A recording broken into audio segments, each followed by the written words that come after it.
Hello and welcome to an episode of Canada mit C, or in English, Canada with a C.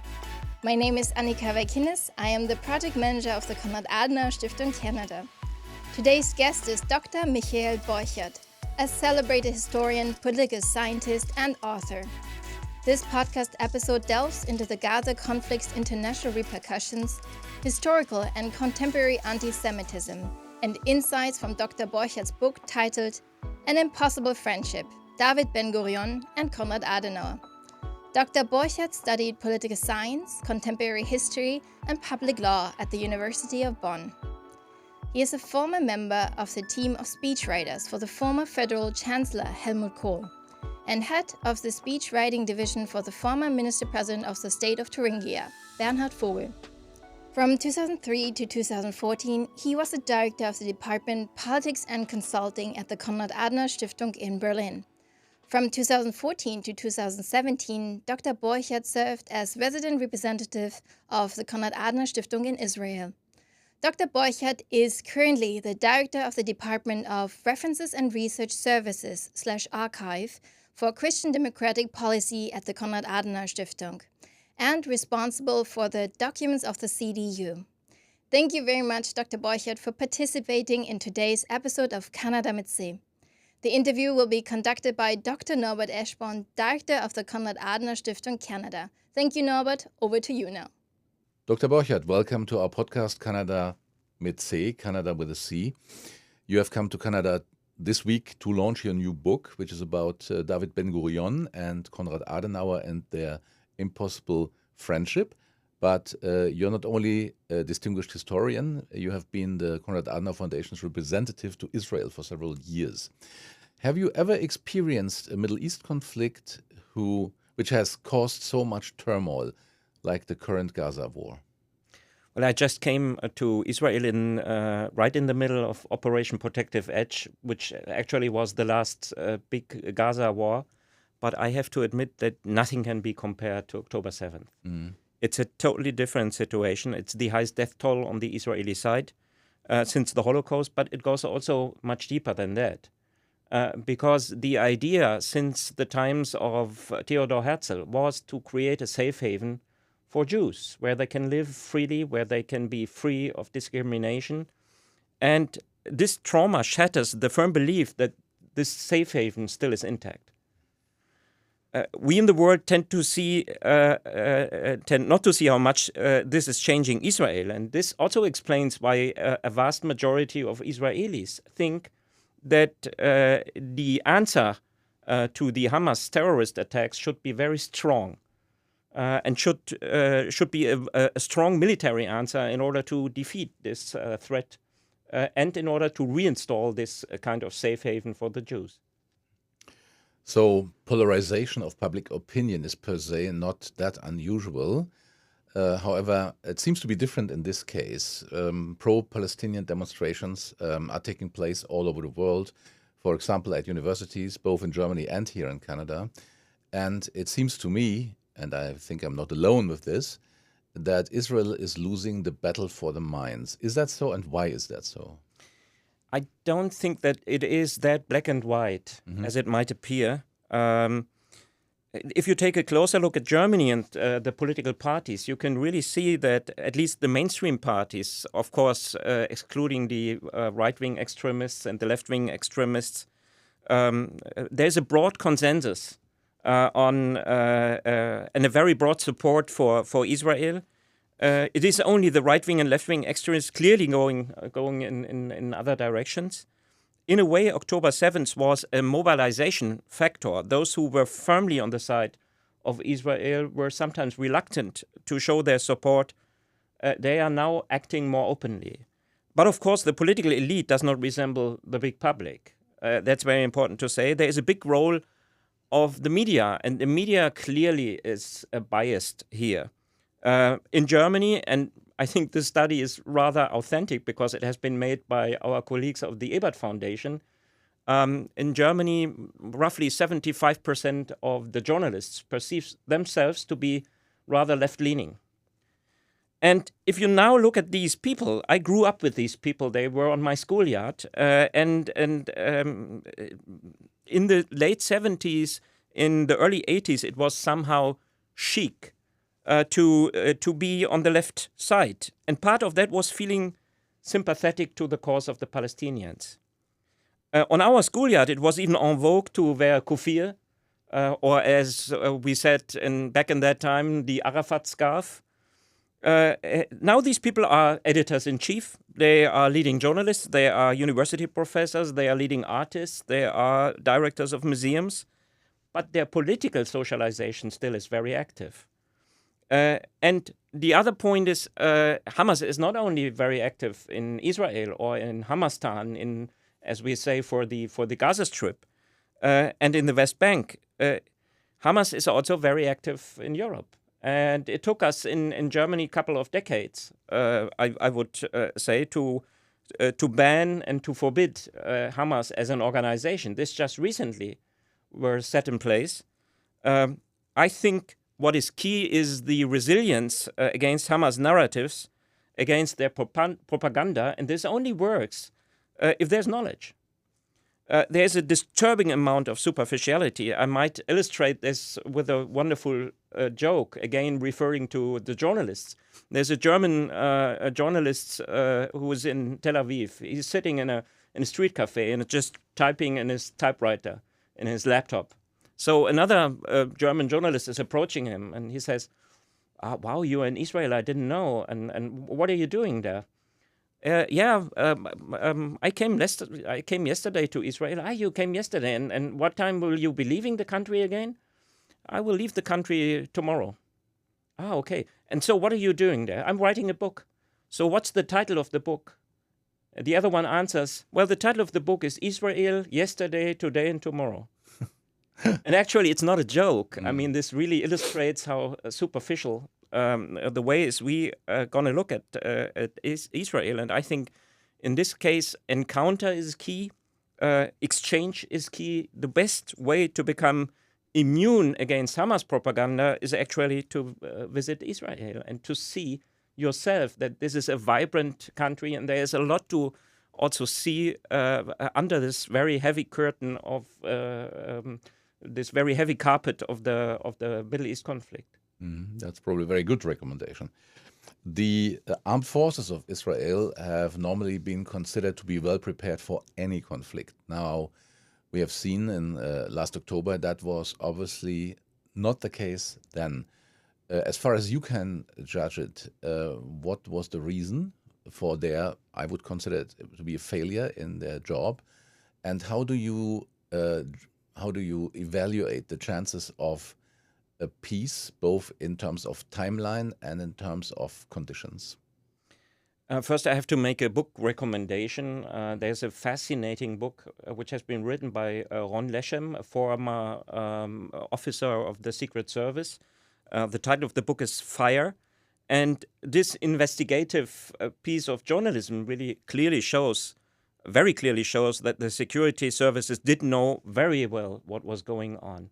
There was even, just imagine, there was a TV show which has been produced in the Gaza Strip. They still produce TV shows. And in this TV show, they totally kind of planned this attack. And then this TV show, it got an award, and the award was awarded to them by Shinwa, by the leader of the military, by the Hamas leader. So if you would have been taking a closer look, you could have seen that this was going on. All information was on the table, but it was the elite around the prime minister and also Netanyahu himself, also parts of the leadership of the defense forces that did not draw the right conclusions. There's a strong belief, there has been a strong belief on their side that a major attack is currently not in the interest of Hamas. And this was totally wrong. Now I think we are in one of these very special moments in history where everything is possible. Either it can go dramatically to the positive side, or it can go dramatically to the other side. First, we have to answer the question, the very famous question, what happens the day after? What I'm talking about is if the IDF succeeds more or less in beating Hamas, at least in the Gaza Strip, then the continuation of the status quo cannot go on. So there will be a totally different situation. The Gaza Strip cannot be occupied by forces. The defense minister, Yoav Gallant, who is, I think, a key figure currently in Israel, said very clearly we can't keep up an occupation in the Gaza Strip. So there will be maybe the chance for a new way of thinking, but there still will be a lot of ifs. We would need a stronger Palestinian Authority. We would need a stronger Palestinian leader than Abbas. We would need the support of Arab states and the US.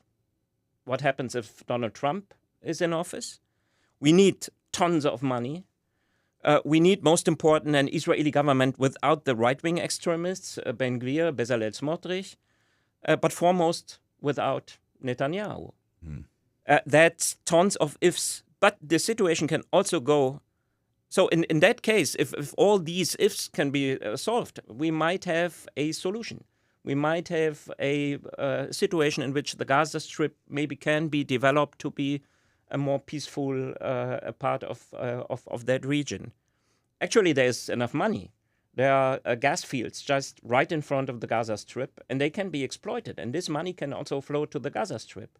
So money is not entirely and not only the problem. But the situation can also go in the opposite direction. Key to that is how Iran is going to react in that region.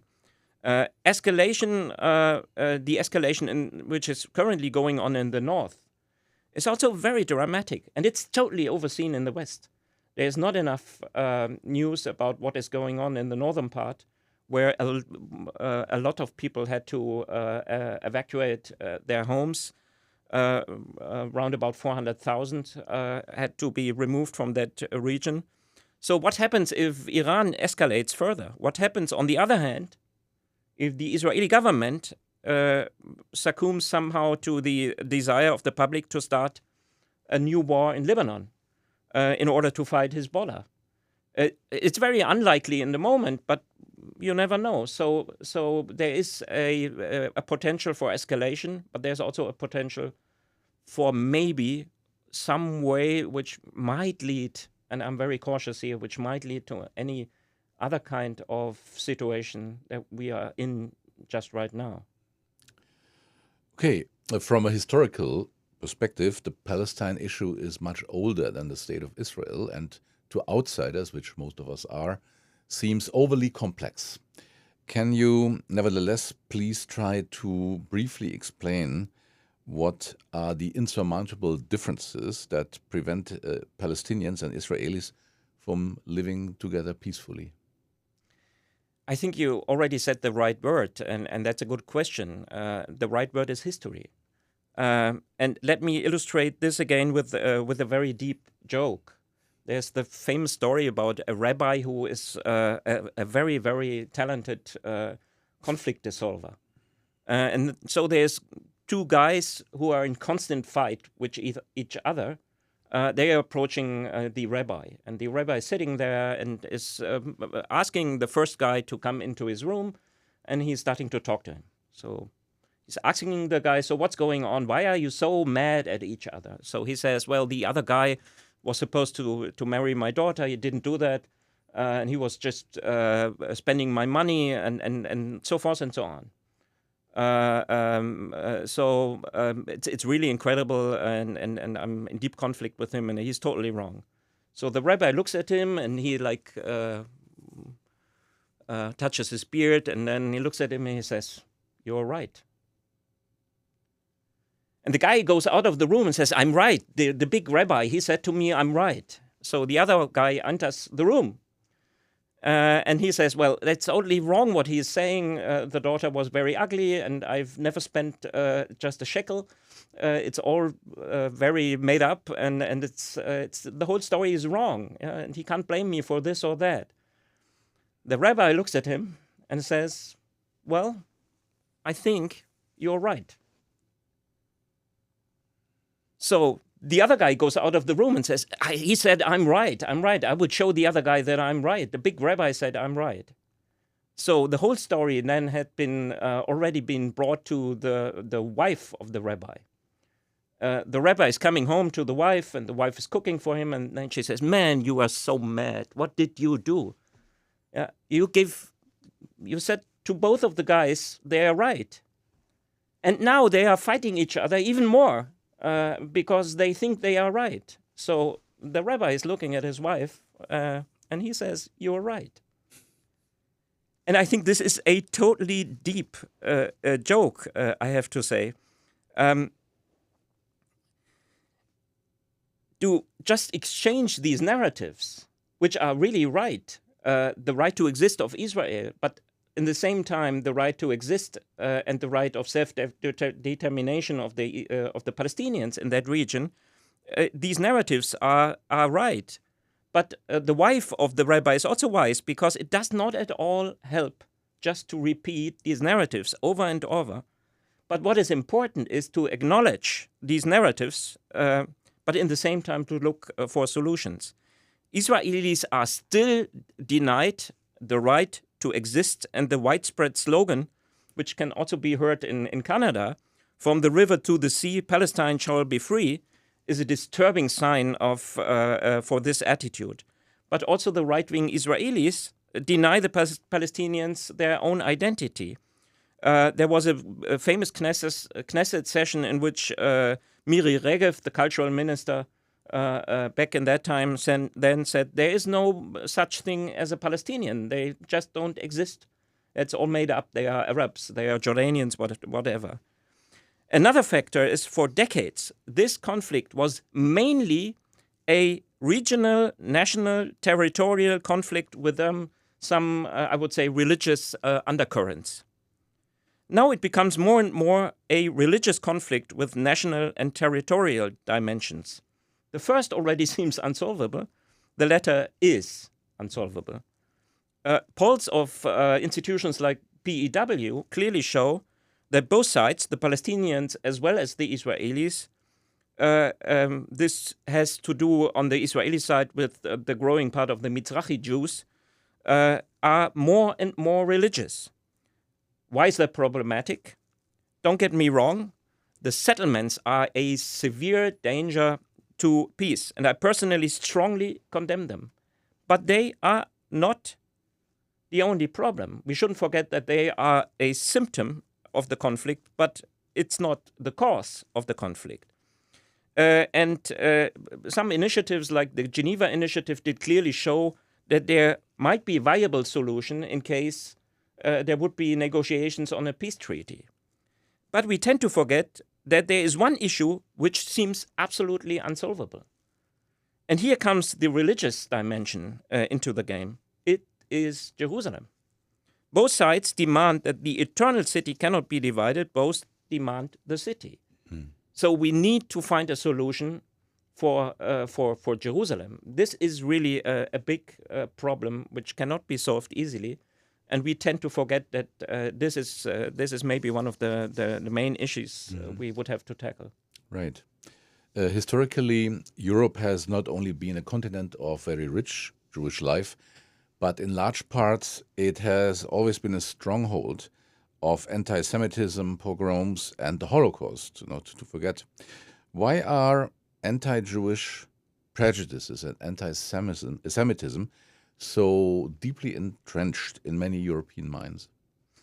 I think that is somehow the $1 million Canadian dollar question. To put it rather simple, I think it is not entrenched in European mind. It is entrenched in the human nature.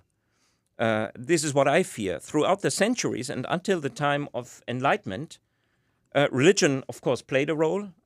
Judas being the symbol for the traitor, the eternal Jew. I mean, if you look at some paintings of the Last Supper, you can see that all the disciples are being portrayed to, their faces are European faces. There is only one Oriental face on the picture. It's always Judas. Sometimes even with anti-Semitic stereotypes, with a hooked nose, whatever. So you can really see that this, of course, was also a religious question. Now we are confronted with the so-called new anti-Semitism, which is often Israel-related. I think there is no such thing. There is no new anti-Semitism. Somewhat, I think it is somewhat comparable to a hybrid car. So in that case, the new anti-Semitism would be the electrical engine, the electrical power driving the engine.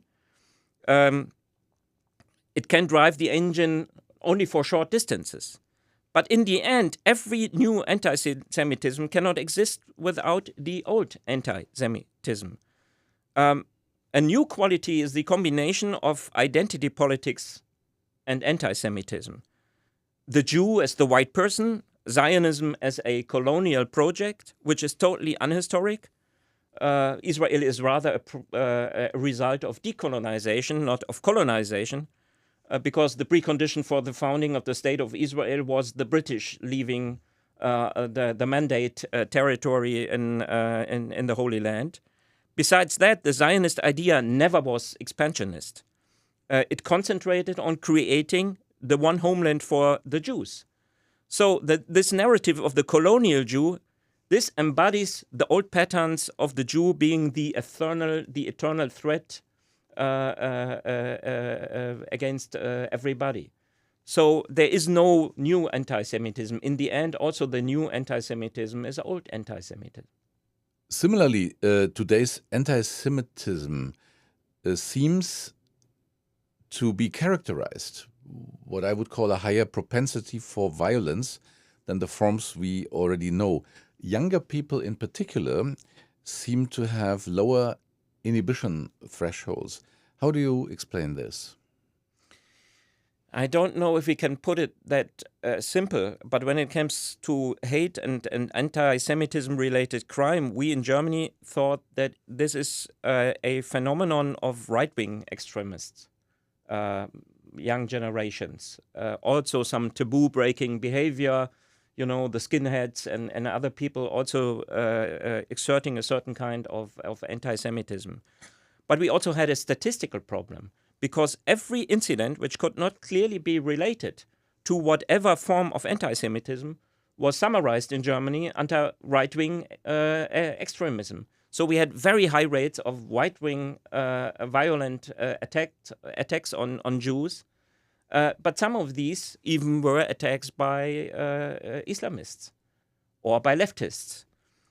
So I think now it is very important to take off this kind of pink eyeglasses and to realize that we have a widespread phenomenon also of left-wing extremism, also among the younger generation, as well as the Islamist kind of extremism.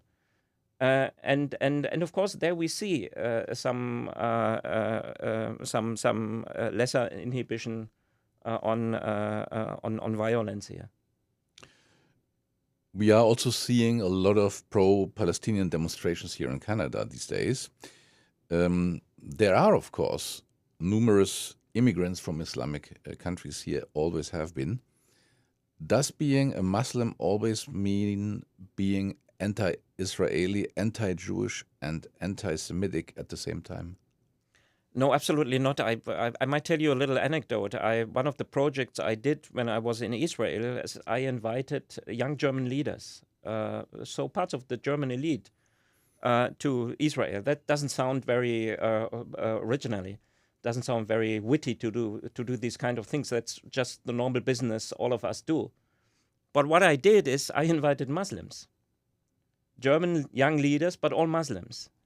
And you know what? I couldn't be more proud of my fellow citizens, because they were in Israel and they said to the president of the Knesset, to the speaker of the Knesset, I'm German. I decided freely to be a German. So the Shoah is part of my history, even though it's not in factual terms. It is now because I'm a German. So I have to deal with what happened here. And I was very proud of these guys, I have to admit. So there, among the elite, you will find a lot of Muslims who are clearly, and sometimes even with good ideas, are opposing anti-Semitism. But on the other hand, we can't deny that there is the phenomenon of this also Islamic kind of anti-Semitism. But also there, I would warn to say it's just the immigrants coming after 2015, after this wave of immigrants came into Germany. We had the idea that these all contribute to anti-Semitism. In a certain way, they do. But I think we should have a closer look. It is the second or third generation, which is also kind of problematic in this case. And it's not entirely their fault, one has to say, because they are sitting somehow between the chairs. In Germany, they are being the Turks. When they travel on holidays to Turkey, they are being called the Deutschländer, the Germans. Yeah? And so what they are doing is they are sitting between the chairs, they are looking for their own identity. If they come to the wrong peers, they are in severe danger of radicalization. Those who celebrated the attacks on Israel on the Sonnenallee in Berlin with baklava, you know, this disturbing scenes in the television, they have not been the first generation immigrants. They have been second, third, even fourth generation immigrants to Germany. And we have to have a closer look at these people. One other thing we have to discuss, though, is maybe how to deal with Islam on an academic level. I'm not naive enough to believe that it is possible to create, so to say, a European kind of Islam, a homemade, tolerant Islam. But we should nonetheless strengthen those scholars who support a discussion of some kind of an enlightened interpretation of the Quran and its anti-Semitic contents. There is the University of Osnabrück. There are some really good scholars who really say all these lines in the Quran, the Jews are pigs, all these portraits, they have to be seen in the historic context. And I think this work also is very important.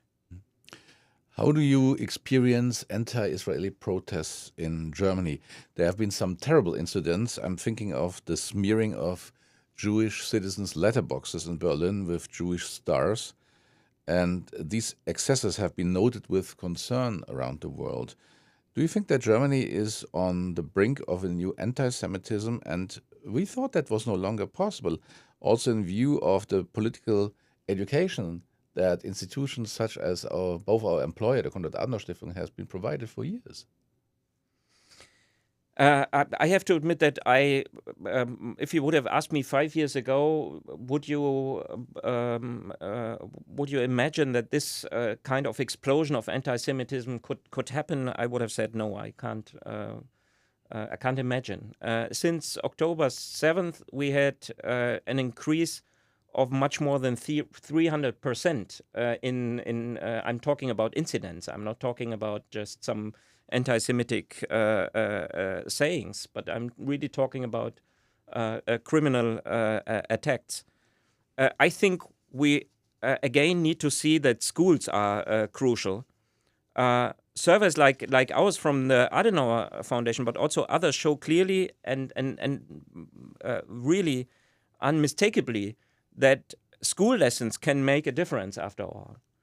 Muslim anti-Semitism decreases significantly with school attendance. You really can see this relation. The more young people attend school, the more they deal with these issues, the lesser they are, in a way, sensitive to this kind of anti-Semitic temptation. That is why we need to focus on education policy. After October 7th, all curricula in the federal states, you know, in Germany, the federal states are responsible for education, must be reviewed, and the topics of Israel and anti-Semitism must be given much more prominence. Teacher training must be taken into account. I think this is still very important. There is a German-Israeli school book commission, which is also looking at these school books. But I think there's tons of things to do. Again, also school exchange is crucial. But education is, in my opinion, education is key. And we have to increase knowledge. We have to increase our efforts to put education here in the first place. You are in Canada to launch your new book, David Ben-Gurion and Konrad Adenauer, An Impossible Friendship. Is what you have been describing in this book like an indicator how to achieve peace by building bridges, overcoming deep rifts between personalities who once were on opposite sides of very, very harsh conflicts? If so, what must be done to achieve this kind of rapprochement? I think there's two things that we can learn from these two guys. One is, I mean, you have to look at in what times they have been politically active. It was totally dark times. If you look at the situation in 1945 in Germany, the whole country was destroyed. There was mistrust against the Germans for good reasons. So Adenauer came on the political stage, and he was everything. But he was not a fatalist. He was very skeptic. He thought his fellow citizens might be also might fall to these temptations of radicalization. So he thought they need to have re-education. They need to be looked at very closely. But he was never ever fatalistic. He was always, to a certain extent, realistic, but also optimistic. And the same applies to David Ben-Gurion. Also, David Ben-Gurion was the prime minister in times in which the future seemed to be very, very dark. I mean, look at the War of Independence, 1948. Israel was a couple of times at the brink of losing its existence. And there he was very, very optimistic again, and never fatalistic. And the other thing, I think, the other attitude that was predominant on both sides is empathy. Not to be cold, to really look at each other, to be interested what's going on, to be interested in what is going on in Israel, but also the other way around. Konrad Adenauer as well as Ben-Gurion have been totally well informed about what was going on in Germany back in that time. They had their assistants working with them, so they did know perfectly well what was going on, but always with empathy, with real empathy. I think this is very, very important. Mm-hmm. In Germany, we see also that you have the tendency when it comes to teachers who would say, "I'm not touching this issue. It's too hot for me to handle. Can't deal with it. It's very complicated. I can't get hold of this." I think we can't afford to do this. When it comes to the Shoah on the German side, I think there is no duty not to criticize Israel. I've been in Israel. I've criticized things in Israel very clearly. But I think there's one duty that derives from our responsibility for the Shoah, and this is the duty to really look closer at what is going on. We can't afford, and I'm coming back to the joke of the two journalists, we can't afford to be superficial here. It is our damn duty, forgive my French here, it's our damn duty to look closer at what is happening here. Final question. You already mentioned Israel's right to exist, which has been largely taken for granted by most of the international community in the last decades. What's the future perspective? Is this right as secure as it seems, and how might it look in 50 years? I think key to this question, it's again, I have to admit, the $1 million Canadian dollar question, and it's hard to answer this very difficult question. When I was hiring a person in Israel, I asked the typical German question, where do you see yourself in 5 years? And actually, they were totally laughing at me because this question was totally unfamiliar in Israel. In Israel, people tend to think, well, I don't know where I am in 5 years. Maybe I'm not alive anymore. This is a totally different threat perception. So they would laugh if you would ask this question to an Israeli. They would laugh at you. But I'm taking it very serious, and I think one of the key factors is Iran. Iran is key because the one power which is currently playing with the fire is Iran. Hamas would have never gone to this war. They would never have committed this attack without the help of Iran. They would never had exerted this attack without the help of Hezbollah, which is a one-to-one proxy of Iran. But if we have a closer look at the situation in Iran, we see there is a very young generation. What we have in Iran is a generational conflict. The young generation is very much oriented to the West. They are very well educated. And what is being done by Iran is mainly being done by the revolutionary elite, Yes. by the old generation. And I think it can't go on forever like this in Iran. I'm pretty sure that there will be, hopefully not a civil war, but there will be at one time there will be a change in the situation in Iran. And if it will go to the better, we will also have a totally different situation. And there's another thing I would like to point out is if we compare this situation to situations we had 10 years ago, the Arab factor is very, very important. I'm absolutely sure that the breathtaking developments around the so-called Abraham Accords, the rapprochement between the Arab states and Israel, that this development is going on. Because there's roughly three motivations for Saudi Arabia, for instance, to have closer contact to Israel. First is this the situation with Iran. Also, the Saudis regard Iran to be the most deadly threat.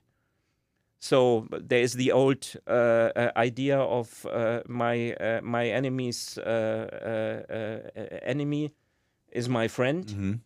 But that's number one. Number two is, of course, these countries like Saudi Arabia see that they can't earn their money alone with oil anymore. So what they need is they need some ally, so to say, some partner they can deal with in economic terms, and that's Israel. But of course, there is deep wisdom in the saying of Bill Clinton, it's the economy stupid, but I have to admit it's always the military stupid.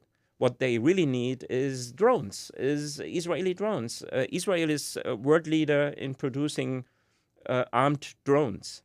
The so-called Heron drone, also the German Bundeswehr is using these drones, is very important. And the Arabs, Saudi Arabia, they need these drones.